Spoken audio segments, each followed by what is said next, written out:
ఓ బీచ్లో ఇద్దరు ఫుట్బాల్ ఆడుతున్నారు. బాల్ని ఎక్కడా మిస్ కాకుండా చాలా చాకచక్యంగా పాస్ చేసుకుంటున్నారు. ఇందులో ఒకరికి 4 కాళ్ళుంటే మరొకరి 2 కాళ్ళున్నాయి. ఇదేంటి అనిపిస్తోందా? ఆ ఇద్దరిలో ఒకరు శునకం అయితే మరొకరు దాని యజమాని. బ్రెజిల్లోని ఓ బీచ్లో ఓ వ్యక్తి తన పెంపుడు కుక్కతో ఫుట్బాల్ ఆడిన వీడియో సోషల్ మీడియాలో వైరల్ అవుతోంది. ఆ వ్యక్తి బాల్ వేసిన కొద్దీ శునకం తన తలతో సరైన పొజిషన్లోకి కొట్టిన తీరు చూసి నెటిజన్లు ఆశ్చర్యం వ్యక్తం చేస్తున్నారు. సోషల్ మీడియా వేదిక ఎక్స్లోని అమేజింగ్ నేచర్ ఖాతాలో పోస్ట్ అయిన ఈ వీడియోను 20 లక్షల మంది పైగా వీక్షించారు. వేల కొద్ది లైకులు కూడా వచ్చాయి. నిజానికి ఈ వీడియో పాతదే అయినా తాజాగా మరోసారి వైరల్ అవుతోంది.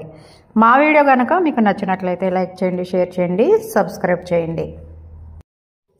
మా వీడియోస్ కనుక మీకు నచ్చినట్లయితే లైక్ చేయండి, షేర్ చేయండి, సబ్స్క్రైబ్ చేయండి.